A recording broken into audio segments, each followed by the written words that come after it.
प्रभु की स्तुति। आप इस चैनल को रोजाना सुनकर 1 साल में बाइबल पढ़ सकते हैं। Please subscribe and support. आज के बाइबल अध्याय।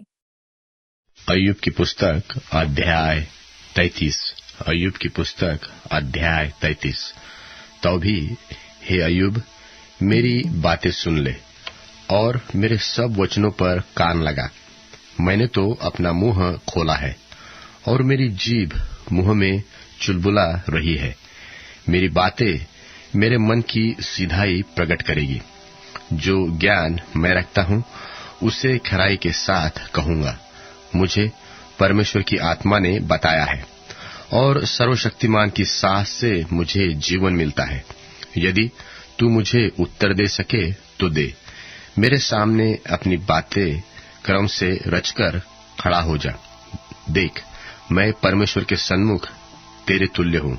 मैं भी मिट्टी का बना हुआ हूँ। सुन, तुझे मेरे डर के मारे घबराना न पड़ेगा और न तू मेरे बोझ से दबेगा। निसंदेह तेरी ऐसी बात मेरे कानों में पड़ी है और मैंने तेरे वचन सुने हैं कि मैं तो पवित्र और निरपराध और निष्कलंक हूँ और मुझ में अधर्म नहीं है। देख, वह मुझसे झगड़ने के दाव ढूंढता है और मुझे अपना शत्रु समझता है। वह मेरे दोनों पांवों को काठ में ठोक देता है और मेरी सारी चाल की देखभाल करता है। देख, मैं तुझे उत्तर दूंगा। मैं तुझे उत्तर देता हूँ इस बात में कि तू सच्चा नहीं है, क्योंकि परमेश्वर मनुष्य से बड़ा है। तू उससे क्यों झगड़ता है? क्योंकि वह अपनी किसी बात का लेखा नहीं देता। क्योंकि परमेश्वर तो एक क्या वरन 2 बार बोलता है, परंतु लोग उस पर चित्त नहीं लगाते। स्वप्न में व रात को दिए हुए दर्शन में जब मनुष्य घोर निद्रा में पड़े रहते हैं व बिछौने पर सोते समय, तब वह मनुष्यों के कान खोलता है और उनकी शिक्षा पर मुहर लगाता है, जिससे वह मनुष्य को उसके संकल्प से रोके और गर्व को मनुष्य से दूर करे। वह उसके प्राण को गड्ढे से बचाता है और उसके जीवन को तलवार की मार से बचाता है। उसे ताड़ना भी होती है कि वह अपने बिछौने पर पड़ा पड़ा तड़पता है और उसकी हड्डी हड्डी में लगातार झगड़ा होता है, यहाँ तक कि उसका प्राण रोटी से और उसका मन स्वादिष्ट भोजन से घृणा करने लगता है। उसका मांस ऐसा सूख जाता है कि दिखाई नहीं देता और उसकी हड्डियां जो पहले दिखाई नहीं देती थी निकल आती है। निदान वह कब्र के निकट पहुंचता है और उसका जीवन नाश करने वालों के वश में हो जाता है। यदि उसके लिए कोई बिचुई स्वर्गदूत मिले जो 1000 में से एक ही को जो भावी कहे और जो मनुष्य को बताए कि उसके लिए क्या ठीक है, तो परमेश्वर उस पर अनुग्रह करके कहता है कि उसे गड्ढे में जाने से बचा ले। मुझे छुड़ौती मिली है। तब उस मनुष्य की देह बालक की देह से अधिक स्वस्थ और कोमल हो जाएगी। उसकी जवानी के दिन फिर लौट आएंगे। वह परमेश्वर से विनती करेगा और उससे प्रसन्न होगा। वह आनंद से परमेश्वर का दर्शन करेगा और परमेश्वर मनुष्य को जो का त्यों धर्मी कर देगा। वह मनुष्यों के सामने गाने और कहने लगेगा कि मैंने पाप किया और सच्चाई को उलट-पुलट कर दिया, परंतु उसका बदला मुझे दिया नहीं गया। उसने मेरे प्राण कब्र में पड़ने से बचाया है। मेरा जीवन उजियाले को देखेगा। देख, ऐसे ऐसे सब काम परमेश्वर पुरुष के साथ 2 बार क्या वरन 3 बार भी करता है, जिससे उसको कब्र से बचाए और वह जीवन लोक के उजियाले का प्रकाश पाए। हे अय्यूब, कान लगाकर मेरी सुन। चुप रह, मैं और बोलूंगा। यदि मुझे बात कहनी हो तो मुझे उत्तर दे।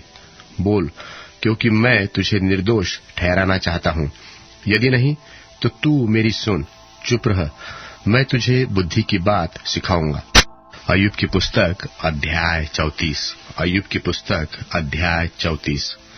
फिर एलीहू यो कहता गया, हे बुद्धिमानों, मेरी बातें सुनो, और हे ज्ञानियों, मेरी बातों पर कान लगाओ। क्योंकि जैसे जीभ से चखा जाता है, वैसे ही वचन कान से परखे जाते हैं। जो कुछ भी ठीक है, हम अपने लिए चुन ले, जो भला है, हम आपस में समझ बूझ ले। क्योंकि अय्यूब ने कहा है कि मैं निर्दोष हूं, और परमेश्वर ने मेरा हक मार दिया है। यद्यपि मैं सच्चाई पर हूं, तो भी झूठा ठहरता हूं। मैं निरपराध हूं, परंतु मेरा घाव असाध्य है। अय्यूब के तुल्य कौन शूरवीर है, जो ईश्वर की निंदा पानी की नाई पीता है, और जो अनर्थ करने वालों का साथ देता और दुष्ट मनुष्यों की संगति रखता है। उसने तो कहा है कि मनुष्य को इससे कुछ लाभ नहीं कि वह आनंद से परमेश्वर की संगति रखे। इसलिए हे समझने वालों, मेरी सुनो, यह संभव नहीं कि परमेश्वर दुष्टता का काम करे और सर्वशक्तिमान बुराई करे। वह मनुष्य की करनी का फल देता है, और प्रत्येक को अपनी अपनी चाल का फल भुगताता है।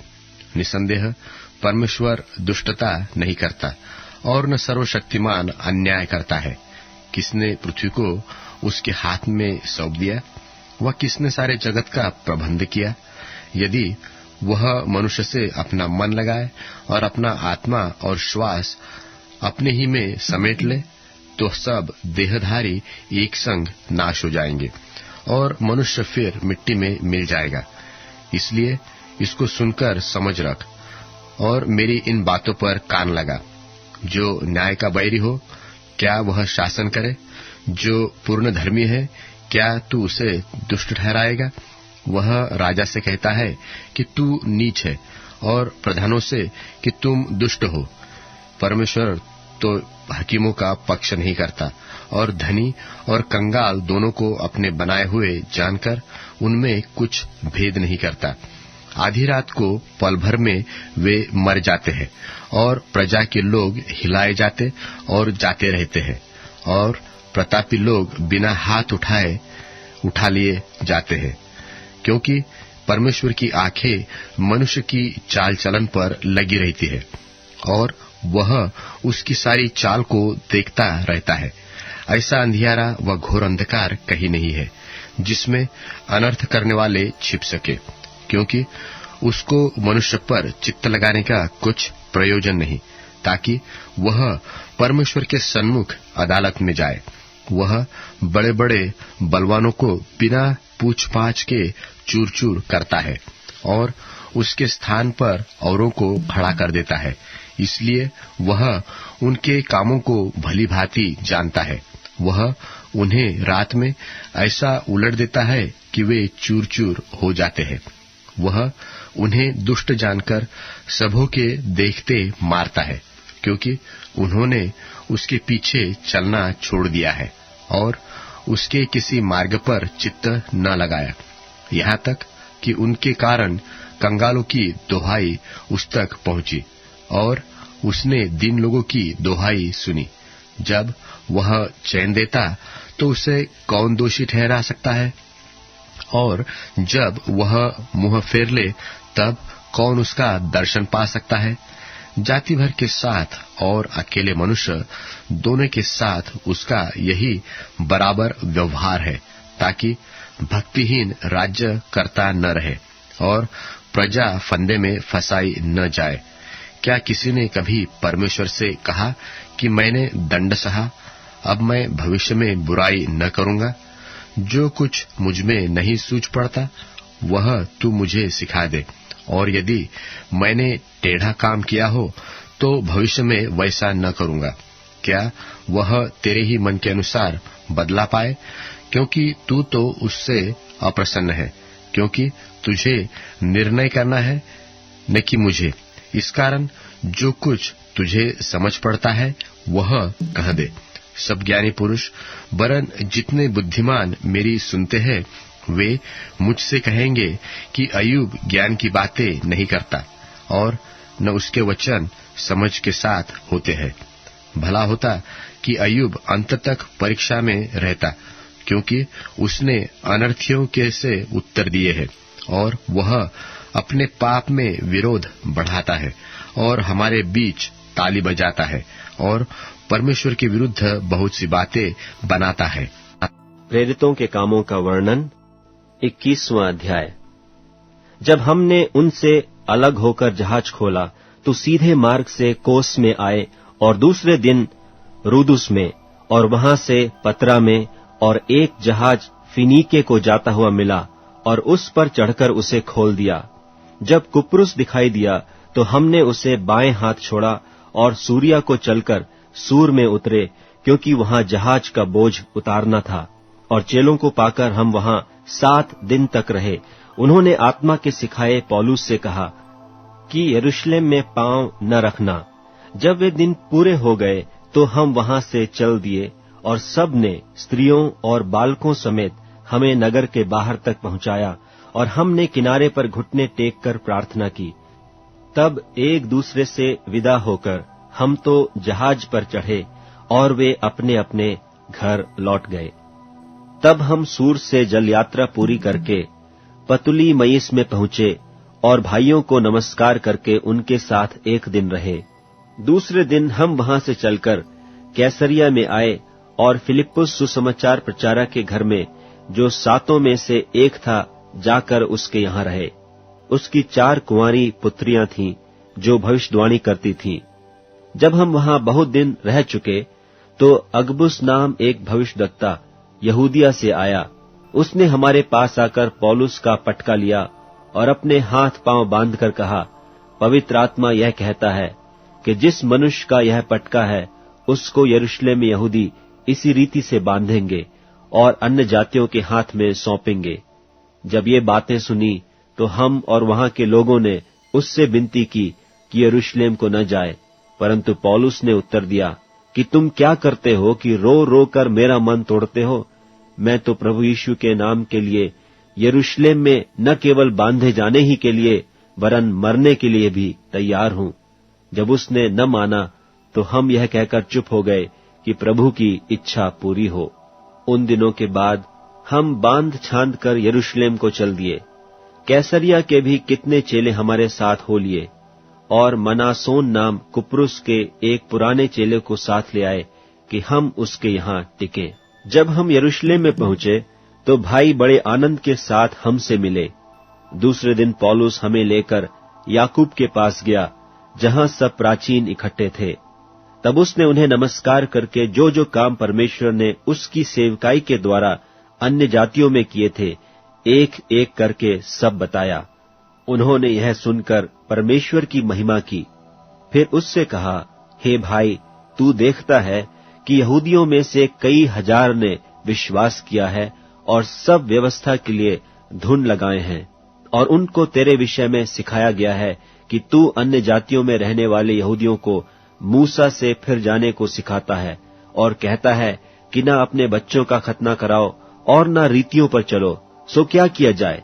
लोग अवश्य सुनेंगे कि तू आया है, इसलिए जो हम तुझसे कहते हैं वह कर।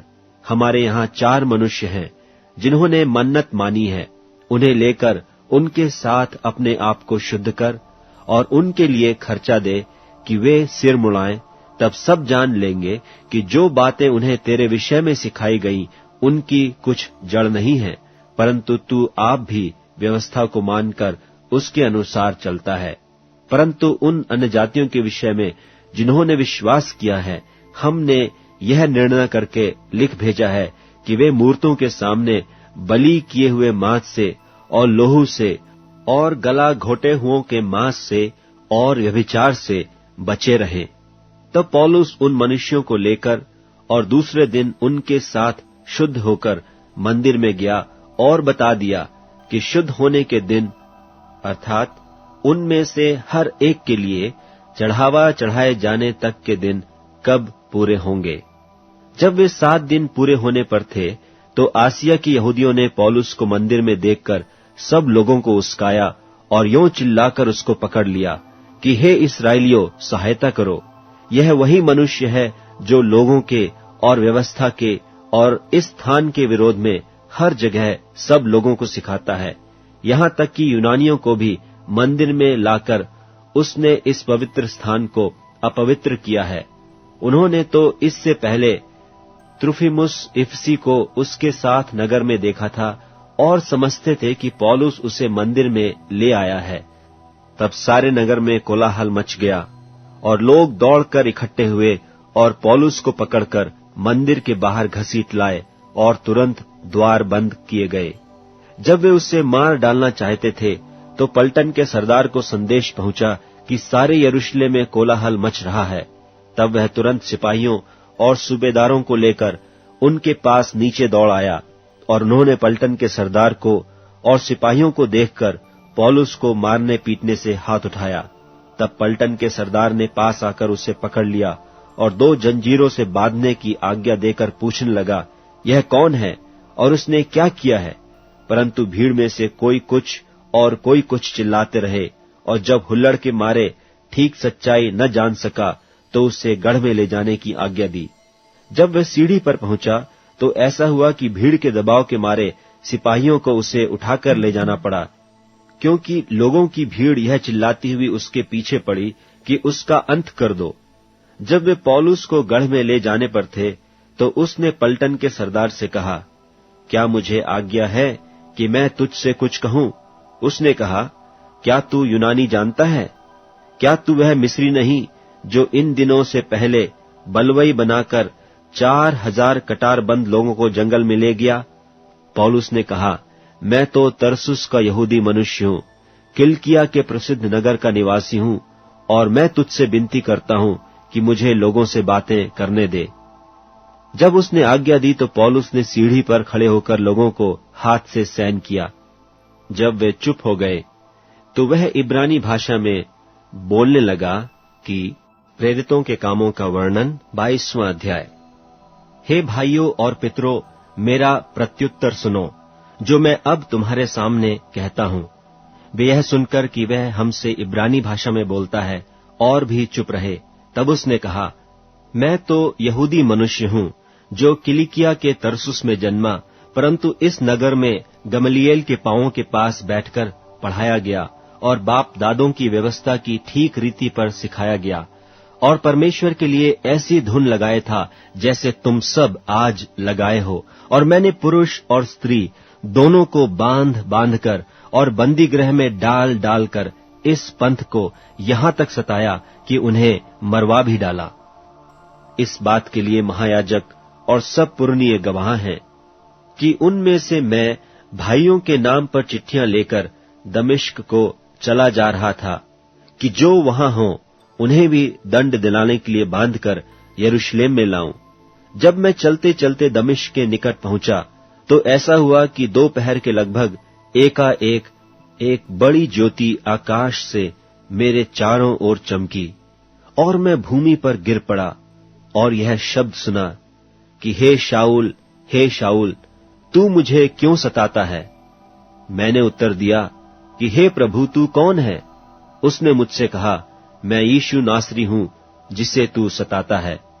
और मेरे साथियों ने ज्योति तो देखी, परंतु जो मुझसे बोलता था उसका शब्द न सुना। तब मैंने कहा, हे प्रभु, मैं क्या करूं? प्रभु ने मुझसे कहा, उठकर दमिश्क में जा और जो कुछ तेरे करने के लिए ठहराया गया है वहां तुझसे सब कह दिया जाएगा।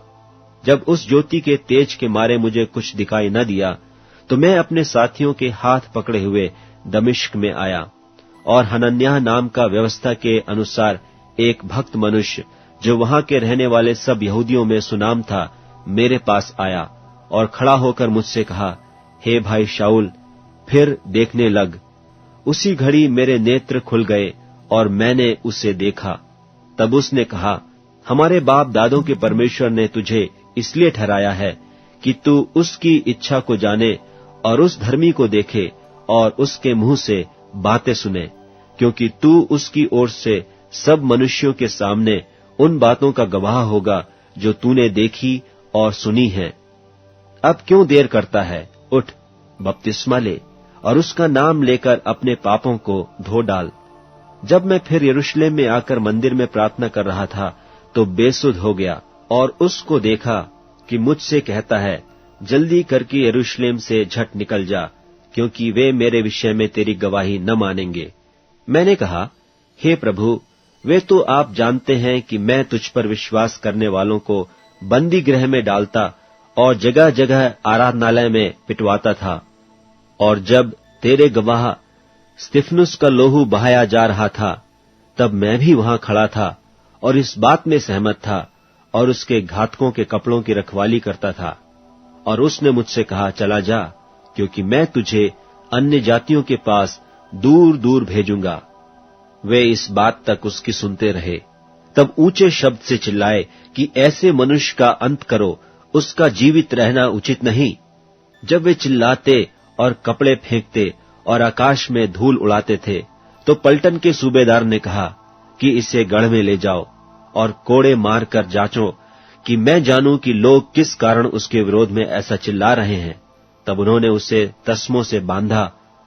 तो पौलुस ने उस सूबेदार से जो पास खड़ा था कहा, क्या यह उचित है कि तुम एक रोमी मनुष्य को, और वह भी बिना दोषी ठहराए हुए, कोड़े मारो? सूबेदार ने यह सुनकर पलटन के सरदार के पास जाकर कहा, तू यह क्या करता है? यह तो रोमी मनुष्य है। तब पलटन के सरदार ने उसके पास आकर कहा, मुझे बता, क्या तू रोमी है? उसने कहा, हाँ। यह सुनकर पलटन के सरदार ने कहा कि मैंने रोमी होने का पद बहुत रुपये देकर पाया है। पौलुस ने कहा, मैं तो जन्म से रोमी हूं। तब जो लोग उसे जांचने पर थे, वे तुरंत उसके पास से हट गए, और पलटन का सरदार भी यह जानकर कि यह रोमी है और मैंने उसे बांधा है, डर गया।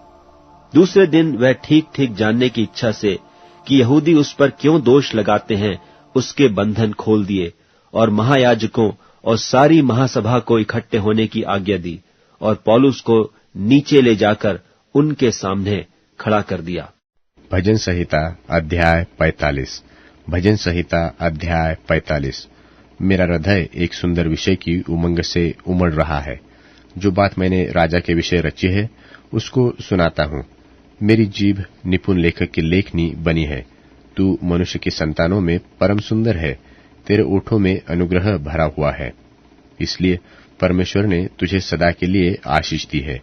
हे वीर, तू अपनी तलवार को, जो तेरा विभव और प्रताप है, अपनी कटी पर बांध। सत्यता, नम्रता और धर्म के निमित्त अपने ऐश्वर्य और प्रताप पर सफलता से सवार हो। तेरा दाहिना हाथ तुझे भयानक काम सिखलाए। तेरे तीर जो तेज है, तेरे सामने देश देश के लोग गिरेंगे, राजाओं के शत्रुओं के हृदय उनसे छीदेंगे। हे परमेश्वर, तेरा सिंहासन सदा सर्वदा बना रहेगा। तेरा राजदंड न्याय का है। तूने धर्म से प्रीति और दुष्टता से बैर रखा है। इस कारण तेरे परमेश्वर ने तुझको तेरे साथियों से अधिक हर्ष के तेल से अभिषेक किया है। तेरे सारे वस्त्र गंधरस, अगर और तज से सुगंधित है। तू हाथीदांत के मंदिरों में तार वाले बाजों के कारण आनंदित हुआ है। तेरी प्रतिष्ठित स्त्रियों में राजकुमारियां भी है। तेरी दाहिनी ओर पटरानी ओपीर के कुंदन से विभूषित खड़ी है। हे राजकुमारी, सुन और कान लगाकर ध्यान दे। अपने लोगों को और अपने पिता के घर को भूल जा, और राजा तेरे रूप की चाह करेगा, क्योंकि वह तो तेरा प्रभु है। तू उसे दंडवत कर। सूर की राजकुमारी भी भेंट करने के लिए उपस्थित होगी। प्रजा के धनवान लोग तुझे प्रसन्न करने का यत्न करेंगे। राजकुमारी महल में अति शोभायमान है।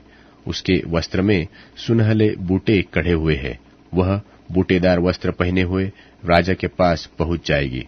जो कुमारियां उसकी सहेलियां हैं, वे उसके पीछे पीछे चलती हुई तेरे पास पहुंचाई जाएगी। वे आनंद और मगन होकर पहुंचाई जाएगी, और वे राजा के महल में प्रवेश करेगी। तेरे पितरों के स्थान पर तेरे पुत्र होंगे, जिनको तू सारी पृथ्वी पर हाकिम ठहराएगा। मैं ऐसा करूंगा कि तेरा नाम की चर्चा पीढ़ी से पीढ़ी तक होती रहेगी। इस कारण देश देश के लोग सदा सर्वदा तेरा धन्यवाद करते रहेंगे। अब Amazon music, tune in, Spotify और YouTube म्यूजिक में उपलब्ध है। Please follow it.